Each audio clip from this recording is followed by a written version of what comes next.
so many wonderful voices, so many years of puppeteering. Please give it up for Mr. Steve Whitmire.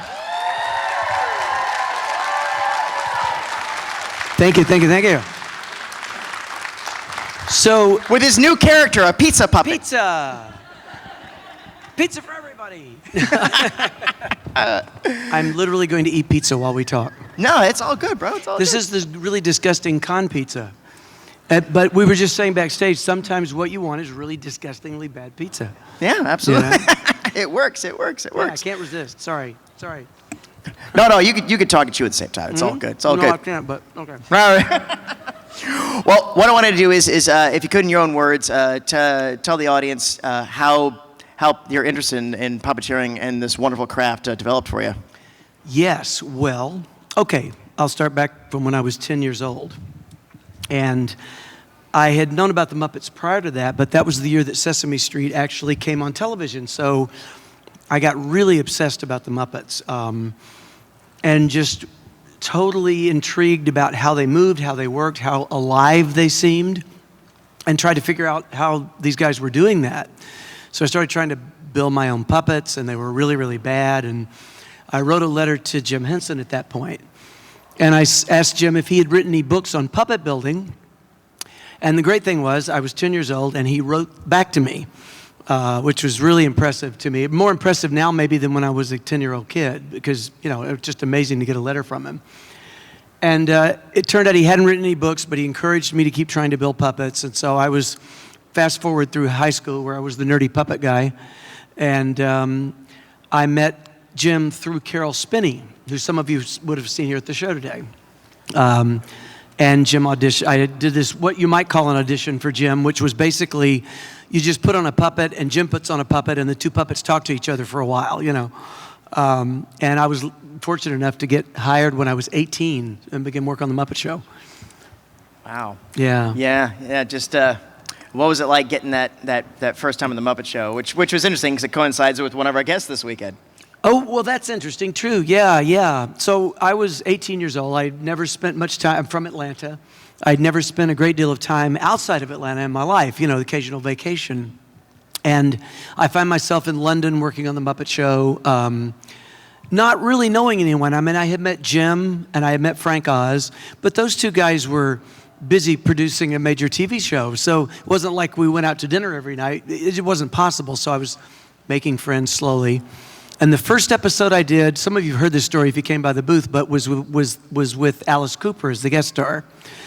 And I was a huge Alice Cooper fan. It was the 70s and I was a teenager. So it was just amazing how nice Alice Cooper was to me. A major star, and I guess because I was this young guy who obviously looked like a fish out of water, he was incredibly nice to me. So long story short, too late. We just sort of reunited at the show this time and recreated a photo that I did with him back in 1978. So we have our 40-year anniversary of this photo, which is amazing to me. I mean, talk about a geek out moment. You know, that was mine. Yeah, thank you. So you made your bones and you worked your way up through in the Muppets. You just so many ancillary characters that you got to develop, and some you inherited, and then some you developed on your own. Sure. And not just with Muppets together. Fraggle Rock, the character of Wembley. You said it's pretty much you, right? Thank you. Fraggle was pretty much me. That character, Wembley, was particularly, well, as it turns out, Jerry Jewell, if any of you know who Jerry was the head writer for that show, main creator, passed away a few years ago, just a dear, dear person. The best thing about Jerry, by the way, from my point of view, was that Jerry had a real appreciation for everyone's sense of humor. He could be very sarcastic, but basically he was sweet, and he would laugh at your jokes even if they weren't funny because he just liked people. And he and his team who came up with and developed that show, evidently we found out later had designed the characters around certain performers. Turns out that Wembley was kind of who they wanted me to perform, even though we did this sort of fake audition process where I tried Gobo and didn't make any sense, because I had this kind of hummingbird metabolism, and I could never make up my mind. So it was really just me working out, childhood issues or something. I don't know what therapy, But Wembley was wonderful, just a joy to do that. I look forward to going to work every day, And when Jim passed, Yeah. you had said you were unaware that you had been kind of named the heir apparent. And what was that like when you got that call? Well, it was, you mean to do Kermit? Yeah, to Kermit, yes. Well, it was interesting. We were at Walt Disney World. I've forgotten why we were there, but there was a lot going on because Jim had already made the decision to try and sell his company to the Walt Disney Company, which didn't happen at that point. But we were still at Walt Disney World for something. I don't remember what it was. It was the grand opening of Star Tours. Thank you very much. So glad you're here. Because I was there that weekend. Okay. Yeah. I don't know why we were there, but we were Jim was filming stuff. Okay. Yeah. So I guess we were still working on that. Yeah. But Jim had passed away, and we were there. And, I got a call from Brian and Jane Henson, and I think Frank was there, I want to say. It's a little blurry because I was so shocked by what they were about to mention to me, which was evidently they wanted me to try Kermit. And it was incredibly frightening and scary. We had just lost Jim. Heart-wrenching and just this incredible honor. And I could have just as easily said, oh my God, I don't think so. And for whatever reason, I said, sure, I'll try it. And it wasn't until a little later that I heard from Jane Henson that evidently Jim hadn't planned on me taking Kermit. That wasn't what it was. What he had apparently said was, if I sell my company to Disney, I might be too busy to continue to perform the character. And I'm, as Jim would say, I can imagine him saying, and I'm kind of thinking maybe I'll ask Steve to do it, because he was very Kermit-like, and that was really the extent of that. And I guess because he had said those words to people, it made sense to people. And obviously, the most amazing thing in my life, to do this. And I believe you had said before how I think you just couldn't even stare at it for a while. Yeah, well, it was difficult. They arranged to send one of the Kermit puppets. There were a few of them. They sent one down to me, and it was so soon after Jim's death. And I opened this box and take out the Kermit puppet, and I put the puppet on. And I had the puppet on before. It wasn't, I knew how to sort of make a puppet work. I've been doing that for a while at that point. And but two things stood out for me. One is that the puppet smelled like Jim. Now, I don't even know what that means exactly, but I remember they say that we associate time frames and people and events in our lives with smell as well as it brings back memories. And so that was the first thing. So I'm standing in front of a mirror with this puppet on. The puppet's looking in the mirror. It's Kermit. And I'm doing this. No sound's coming out. And I'm doing the puppet. And it kind of, I could do that sort of. And then I had him turn and look at me. And that was the end of it. It was like, it was almost as though the puppet was saying, okay, come on, let's hear the voice, and I just couldn't do it. And it freaked me out so much that I had to just put Kermit away for about 2 months and not touch him. He was in a place in a corner of a room, and I guess eventually I heard from Brian or someone who said, we kind of need for you to do something, Okay. So I did like a little home version of It's Not That Easy Being Green, which I'm sure was terrible, but good enough to be the start, And for many, many years, you did absolute dignity to the role, and thank you for that. Thank you. Thank you. Alrighty, I'm going to open it up to your questions. Like I said, of the rules, just one question at a time, please. And yeah, just ask any question, just no requests. What's your name, bro? You've been asking all my first questions all weekend. All right. My name's Nick, and I was wondering, what was it like to work on the sitcom, the failed sitcom? Yeah, it failed, so, Did you expect that part was a little weird. A sitcom? It's funny about that show because we were all excited about the chance to have a shot at yet another Muppet series. And it was a challenge, even though we didn't know whether it was going to work or not. You try something as radically different as that. But the good part for me was that it was an opportunity to really narrow down the puppetry. Because if you think about it, trying to do those characters under the umbrella of what that show was meant to be, under that idea, the puppet work had to get, I would say, like economical, very small and very subtle and very organic, because it was meant to be, you know, whatever that meant, the Muppets' real lives, you know, which I don't know how I feel about that part, but we did some really amazing, I think, puppetry on that, regardless of what anyone might think of the show. So that much was great. I mean, I loved the opportunity to do things like Kermit sitting at his desk, and all I had to do was just have him look at the camera and deliver dialogue. But we would come up with little things for him to do that I would like throw at the shop at the last minute. Like we had him clicking a pen one time. Well, they hadn't built that in advance, so I walked in that morning and said to Jurgen, who was one of the Muppet shop guys, okay, today's challenge is we have 10 minutes to build a pen that Kermit can do this with. And they loved it, and we would throw those things together. He would be holding a paperclip, nervously moving it, you know. I love all that detail in the characters, so I hope that answers your question. Thank you. Thank you. Hi, Steve. My name is Diane. Been Hi, a fan Diane. of the Muppets since the Sesame Street. I was 4 at the time. Yeah. My question is, you have your favorite. Do you have a favorite that would really surprise people? A character you just love to do because it's got a quirk to him? Yeah.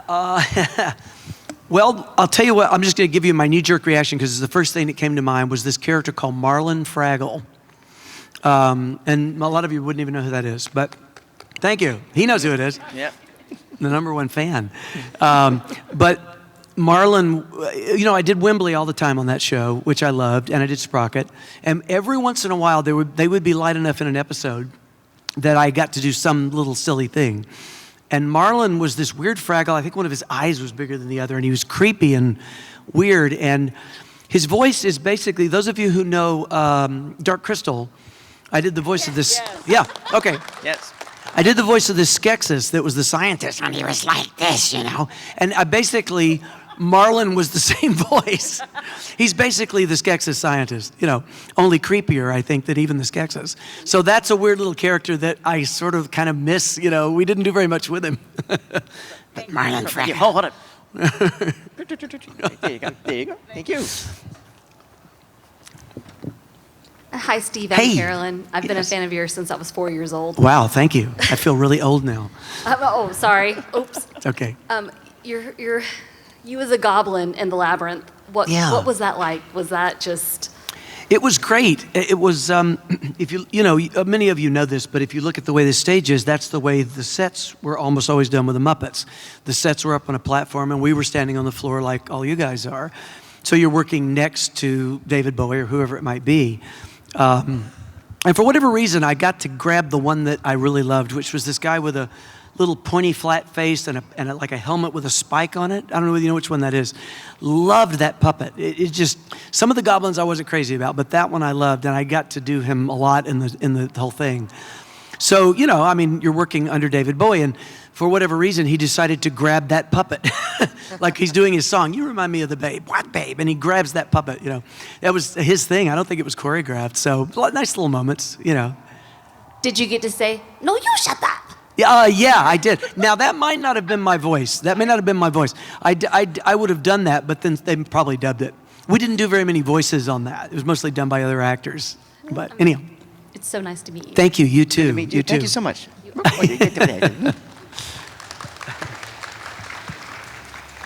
You're back. Hey, man. I'm Good to see you, Ryan. Ryan. I don't know if this is appropriate or not. But Well, I I'm just sure wanted it to will be. ask, and you don't have to do this.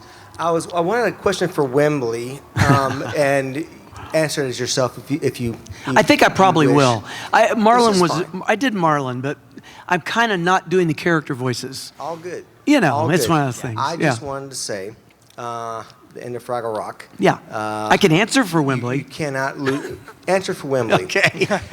Everybody got in tune with Doc and Sprocket, and they're in the desert and da da da. Yeah.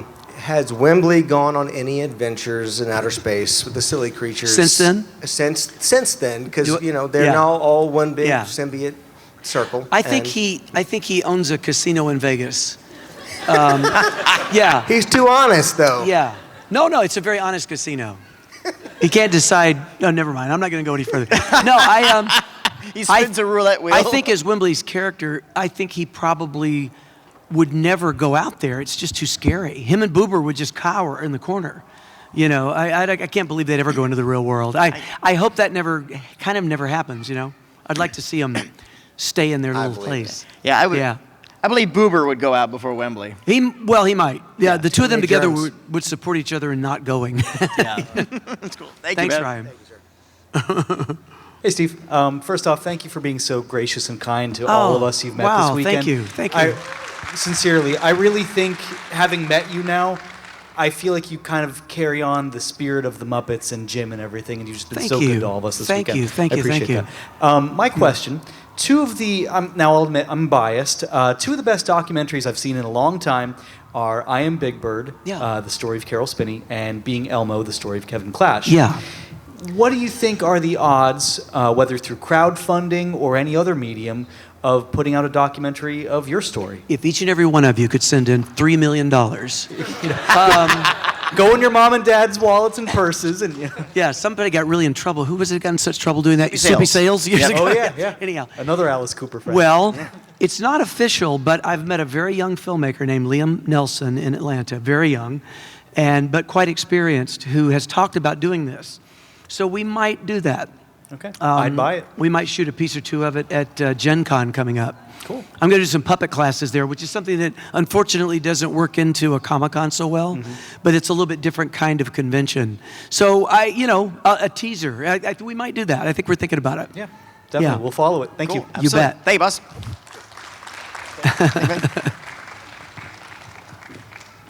Hi, I'm Scott. Hey, Scott. Yeah. So I've seen in all the extras and stuff that when you guys are shooting or in between shots as puppeteers, you'll say things and do things to with the puppets Yeah. to throw each other off. Yes.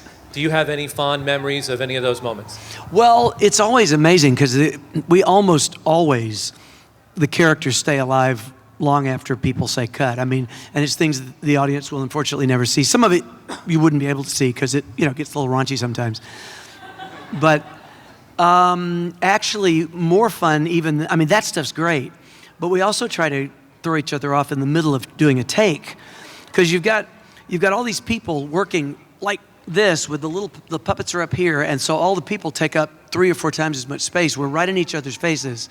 And as we're working, we're always making these extreme like faces to push the emotion out through your hand, So, somebody's doing a stupid face and you turn to them and you mock them. You look right in their face and you do the stupid face back. So, and you usually blow the take. That's always fun. Dave and I have done that a lot over the years. Hello, Hey. Hello. Chris here.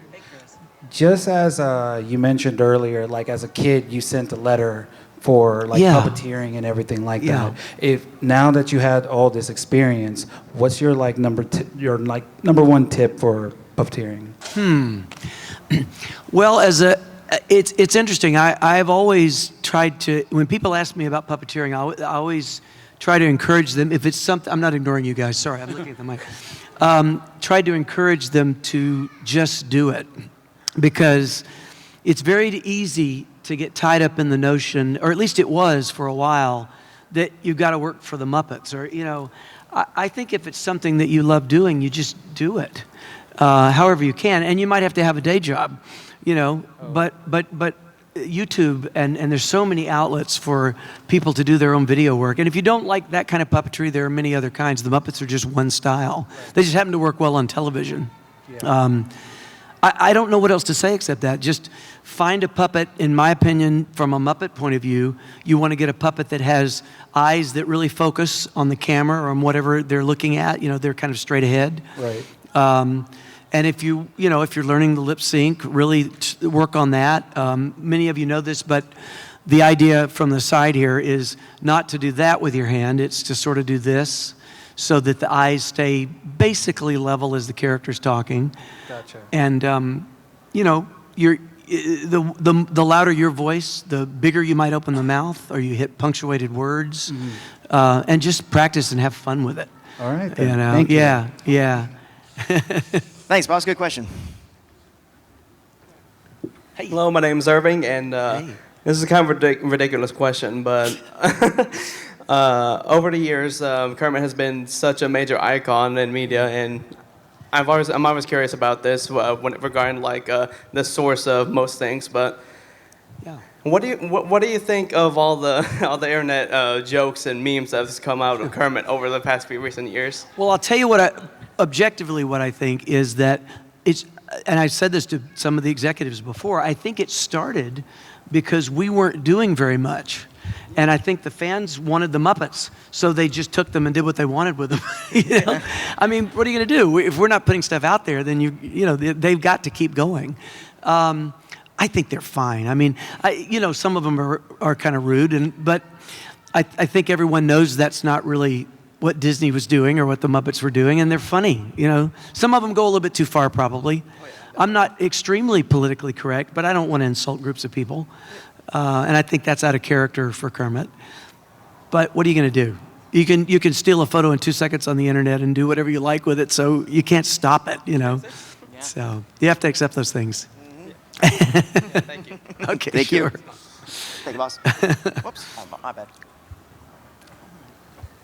Hey. Hey, yeah.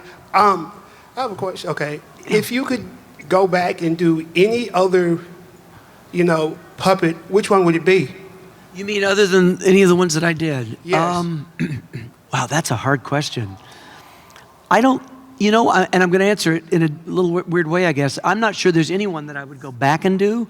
There's a lot of characters that I'd like to do going forward, and I hope I get the chance to do that. I realized when I left the Muppets that Kermit was occupying my whole life. There were times when it was almost literally 24/7. And the good side to that is that I'm still young enough that I can do something else with my second life, so I'm working on other characters and things like that. So we'll see what happens with all that. Stay tuned for more. Yeah. It's a little too soon to talk about it in detail, but I like it'll be walking, out I like there. thinking. Keeps me trim. Okay. I'm a little short for this. Just go ahead and do it, yeah. Okay. All right. Hey. I'm Courtney. I met you on Friday. Hi, Courtney. Yes, I know. I was reading a biography on Jim Henson, and I read that he likes to make it seem like you're not at work. Yeah. I just want to know if there's any experiences you had that were fun, that were memorable. That. Well, every day, and that's a great way of putting it. I didn't remember that, but that's exactly right. Because there was always a real sense of play in all the work, and it was just a bunch of people doing what they were loving doing, and then of course you had to get the job done. But we were enjoying each other and doing what made us laugh and hoping that the audience would laugh too. But I think if you concentrate too much on trying to make the audience laugh, you probably don't always hit the mark, I remember a day on The Muppet Show. So Jim decided his style for a while there in the late 70s, early 80s were these Liberty print shirts. Now, if you don't know what that is, there's a big place in London called Liberty. And at the time, they were doing all these bright colored fabrics with little teeny tiny flowers all over them, like just covered in little flowers. So Jim would have a shirt in one Liberty print, a tie in a different Liberty print, and it was like this clashing thing, but then it somehow kind of worked. That was his style for a while. And we kept telling him he kind of looked like a clown. So Amy Van Gilder, I think it was Amy, who worked in the Muppet Workshop, one day sewed him really quickly, like a big pair of blousy clown pants. So here's Jim Henson with his suit and tie and being the leader of all this, and he put on the clown pants. And he had a vest that I think one of his daughters had made for him that had characters all over it. So he was it was multicolored. He looked like somebody had just splattered paint on the wall.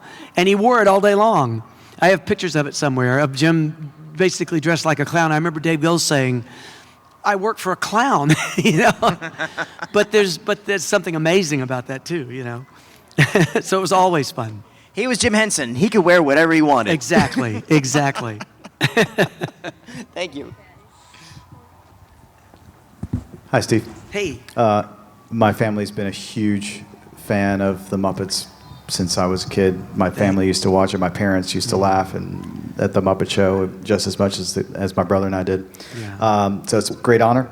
Thank you. I have maybe 2 questions. If you only want to answer one, it's fine. The Sure. first one is I was curious what you thought about Brian's new project, which is awfully controversial. Okay. And then the second one was later on, I didn't realize the power of how awesome The Dark Crystal was until I became an adult. Sure. I didn't watch it when I was a kid for whatever reasons. Yeah. I watched the Muppet movies and all that stuff. Right. So as a creative myself, I'm always looking to icons like Jim Henson and Walt Disney and people like that. Yeah. So Dark Crystal is this incredible movie. It's almost as beautiful as the first Star Wars, as far as Oh, I'm concerned. wow. And so I was wondering, in terms of like, I know that was basically in his eyes, kind of his magnum opus, I guess, in some ways. And I was wondering, how did he take that internally with his team and his staff who worked so hard? Yeah. How did he take failure, and how did he talk Right. about that with his team?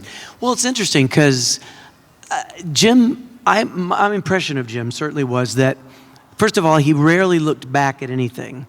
He was always deciding the next thing he wanted to do. Now, I think he would have been happier if Dark Crystal had been more successful at the time, and he would have loved the sort of cult following it has now, because that's amazing. You know, it takes years for that to happen.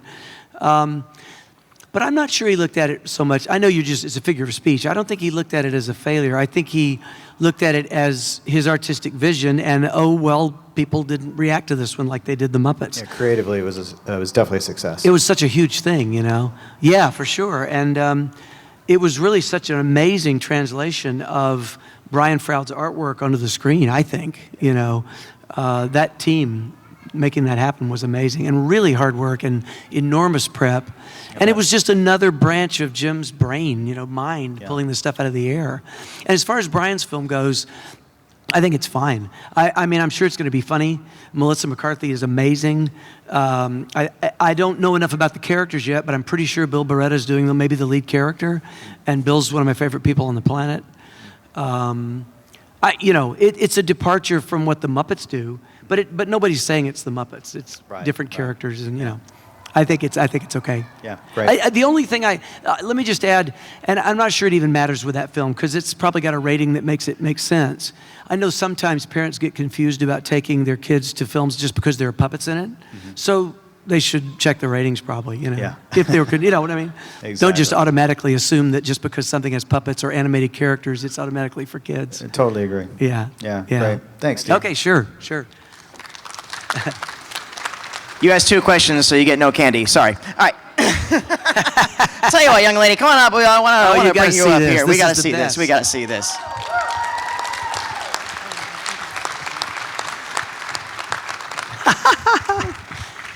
These guys came by my table earlier. So what's your name? Maddox. Everybody say hello to Maddox. Good to see you again. Oh, I didn't know you had the eyes. I didn't notice that earlier. You have to show everybody. Turn around and show everybody. The funny part of that, you mind pulling it down just a second? Because I know you can pull it down. So the funny part of this is that this is kind of, I was saying to Maddox earlier, this is almost actual size. Because that's about how big the actual Fireys were. Of course, their heads were. And the funny, can I use you as a demonstration? I'm not going to pull your head off. Okay. I promise. But when we were performing these guys, there was one person here with their feet on the feet, and they might have done an arm or two, I don't know. But we usually had a second person, maybe on another arm. And then like in my case, I promise I'm not going to pull your head off. I was in the head of the guy's head who goes flying.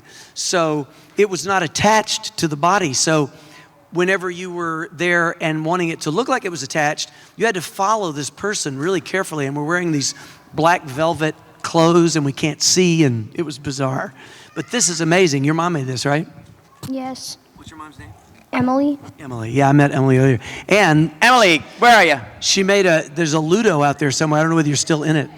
Yeah, which is absolutely incredible. Way over here. It's in the dark, but incredible stuff. Thank you for coming up. Thank you for Be coming careful up. stepping down. Thank you. Cool. I have a question. What was it like to be working with puppets that were almost as life size as a human? Like as big as you. Well, it can be really hard sometimes because in the case of these guys, it took a lot of people. They also can get really big and really heavy. as you might imagine. Like, you remember the Skeksis? Did you see Skeksis and Dark Crystal? No, I haven't. They're huge. Well, you haven't seen Dark Crystal? She hasn't seen Dark Crystal. You have to see Dark Crystal. Okay. Okay. All right. But they were huge and That's heavy. your homework for next year. By next Raleigh next year, come in, You come as a Skeksis. All right. Thank Round of you. applause for Maddox. But that's what's so cool, you know? By the way, they placed last night in our main costume contest. Round of applause for that. Yeah, fantastic.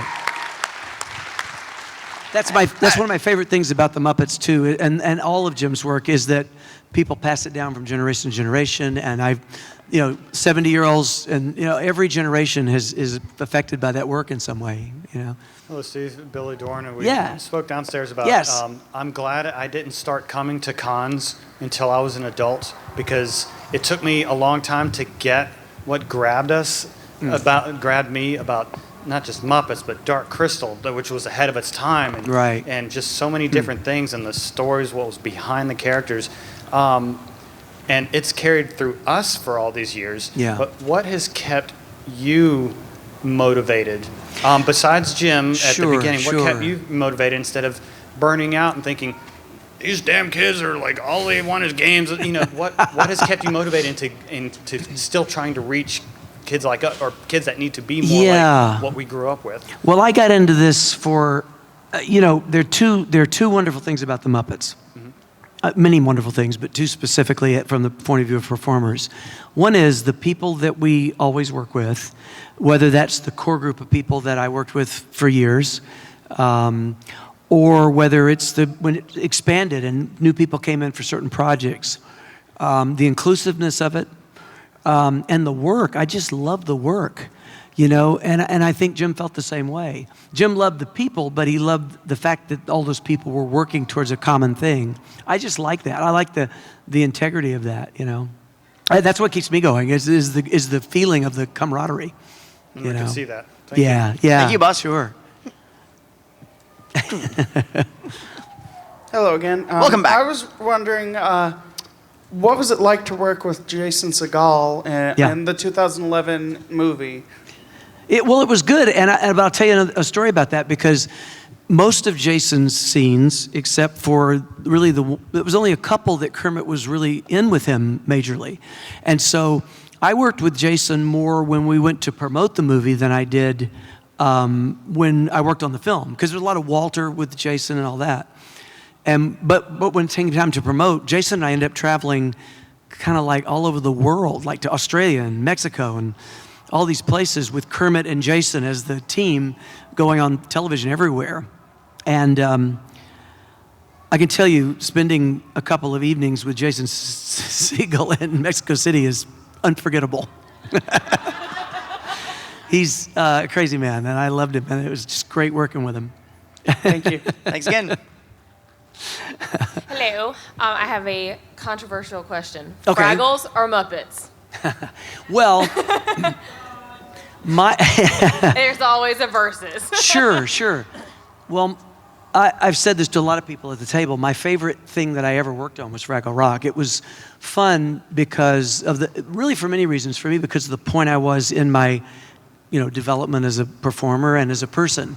And Jim sort of was moving on to other things, as he always did. He was only around Fraggle a little bit, so he sort of left this team of people that he trusted to make that show. And he would come in and he would do Cantus, this Fraggle, or Convincing John, or one of those guys, which was great when he was there, but he wasn't always there. So we were forced to grow as performers, and as not just performers, but almost in a production way of how to do things and how to invent doing new things. And everyone was left kind of in his stead, It really, really amazing. So in terms of characters, it's hard to choose, but in terms of my favorite, Fraggle was the favorite. Awesome. Yeah. Thank you. Sure. And now I have the Convincing John song stuck in my head. I know. Listen, Convincing John, I know your troubles will be gone. The fun thing about that song is that there were two ladies who sung on the show, and then there was me, who was the third lady. And I always did the high. I can't do it. I don't have a falsetto like that anymore, but I always got to do the highest female part, where I can't do it, but where it says "just for you." He's going to tell it, just for you. That "just for you" is me. that really high note is me. So, yeah, thank you. So, my question is, out of all of the multitude of roles that you've played, which one was the most fun for you? Which one felt like it wasn't as much of like a job as it was just fun and entertaining for yourself? Yeah, some of them did feel like a job. Some of the characters were hard to connect with, and it takes a long time. And even in the beginning, it was true with Rizzo, but probably over the years, Rizzo was the one that was the most natural and fun. Because he was a character that I originated from the very beginning, and he really didn't get any major stuff until 5 or 6 years into it. And Jim would always say that it takes people 5 or 6 years to get really into his way of doing things, and he wanted to teach young people his methods and stuff. And that was true with me. When I first started doing Rizzo, I'm a young guy from Georgia. I had no way to know how to do it like a New York accent or even a bad New York accent. And I really learned that from Jerry Nelson and Richard Hunt, because because strong performers. I remember the first time I had to do Rizzo as supposedly the leader of the Rats. It was on I think it may have been the Christopher Reeve show, but anyway, all these rats, and you've got these incredibly strong rats around Rizzo, who's like this little weak guy who doesn't know how to talk right, But that's Jim. He was very patient. He let me take the time to figure that out, And I guess some people grow quicker than others. It took me a while to grow into doing voices because it really is not what I did naturally. So, very much like Frank in that way, I guess. Thank you. Yeah, thanks. Thank you. Sure. Hello. I just wanted to thank you again for being here and spending time with everybody. And thank my you. question to you is, first off, I know that you're a big part of everyone's lives who's sitting in this room, and you mean it. So being here and being able to meet you means the world to us. So I wanted to know, and you alluded to this about Alice Cooper. Yeah. Doing what you've done, who have you just been starstruck by or just completely in awe by that you've been able to meet? Yeah, I think I was starstruck by Alice yesterday. We sat and had lunch together. It was like, I don't know what to say. I don't know what to say. A lot of people. David Bowie, for sure. I made it, yeah. It's funny, it's all the rock stars that I grew up with, I had the opportunity to meet Paul McCartney at one of the Royal Variety shows. People like that. Not that the actors and actresses don't impress me too, but something about the music stars. We're sort of running close on time, aren't we? Or are we? No, we got a few more. Okay, quick story. Jim had a party at his house, like a pre-production party for Labyrinth, his house in England. And it was just a handful of people, main production people, some of the performers, and David Bowie to meet him, and Jennifer Connelly. So to meet before we all had to go and work together. So David comes over in a little circle, everybody's standing around, and I get introduced to him. And I almost couldn't speak, and I said something like, I hope you'll forgive me if over the first few days of shooting, I'm just staring at you a lot because I'm really a little bit starstruck. And here's what he did.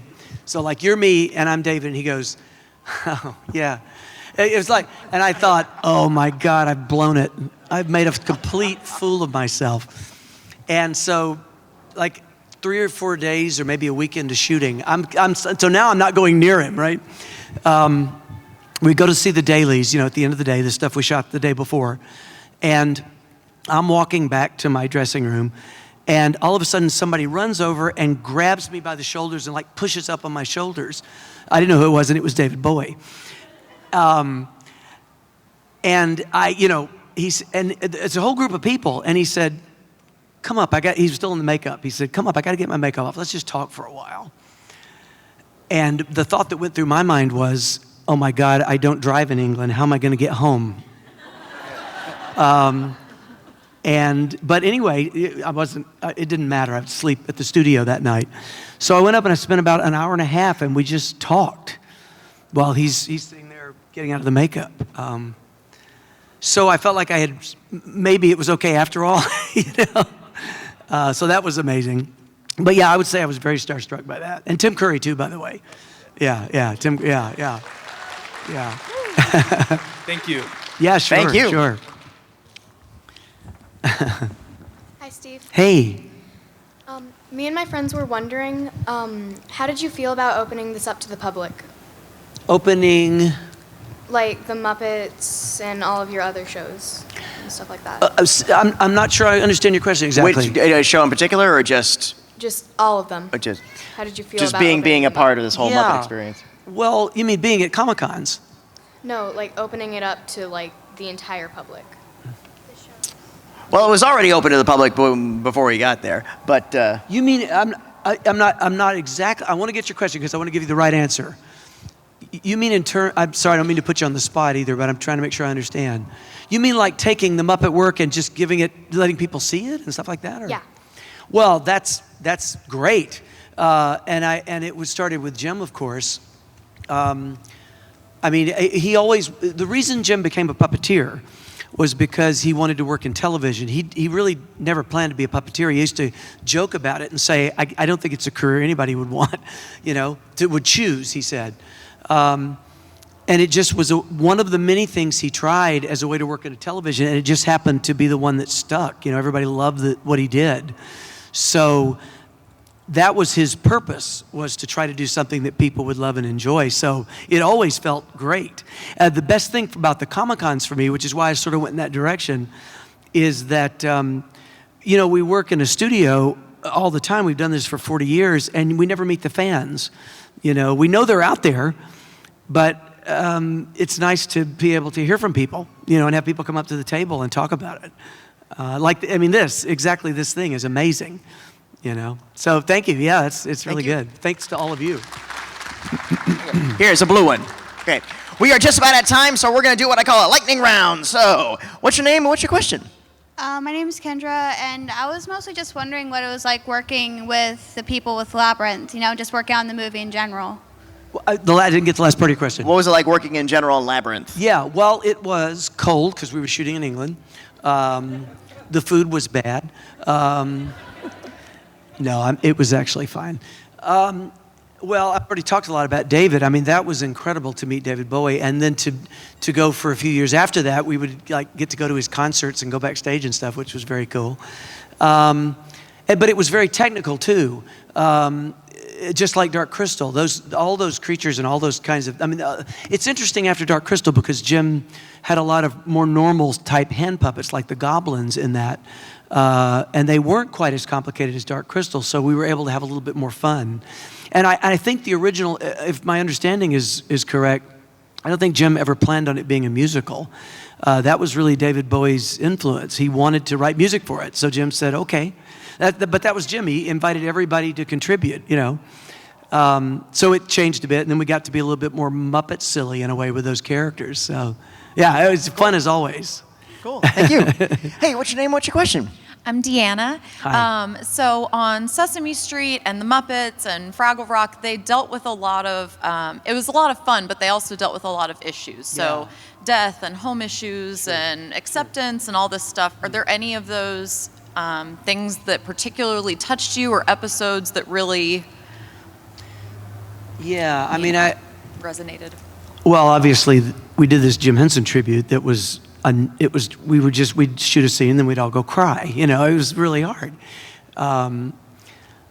They all touched me. A lot of it is just because of the way these characters can connect with people. I've done it for 40 years, and I know what it feels like from a fan's point of view because I was a fan before that. And it still always amazes me. Everybody connects with them on these really deep levels. And so they can be silly and goofy and we all laugh, but then when they do something serious, we really feel it. So I love the power of that and the energy behind that. It's really important, Thank you. Yeah. All right, young lady, our last question. Bring it on home. Okay. What's your name? My name's Kelly, and you have been a hero, a teacher, and an icon for so many while they were kids growing up. Who were yours? What were yours while you were growing up as a kid? Well, obviously Jim was a major one from the time I was about 10 years old. Who else? I loved, but pre-Muppets, before I was 10, it was the Peanuts characters, so Charles Schultz. I was just enamored. This was sort of the 60s, and they were so hot, and I mean, I just loved everything. And before I was doing the Muppets, I learned how to draw all the Peanuts characters, and I would just sit in school all day and ignore what the teacher was saying and draw the Peanuts characters. And then I thought, I'd love to do this when I grow up. And there was a real point in my life, about 10 or 11 years old, where I thought, well, Jim Henson works with a whole group of people. And I don't know whether it's true or not, but basically I thought, and Charles Schultz, he does all that himself, so you really can't work with him. And I kind of switched, It's like, maybe I could do this, Gosh, so many, it goes back. The late 60s, there was so much that was influential, like Rowan and Martin's Laugh-In. Shows like that were just, I love to watch like Decades TV now, and I thought, wow, that was pretty racy for when I was a little kid. My parents let me watch it. You bet your bippy. Yeah. Just the fickle finger of fate, A lot of them. I could list a lot of things, but, especially the Peanuts characters. Cool, sure. Adam West. All that goes on and on. Who's one of my heroes? Who's that? Steve Whitmire, ladies and gentlemen. Thank you. Thank you.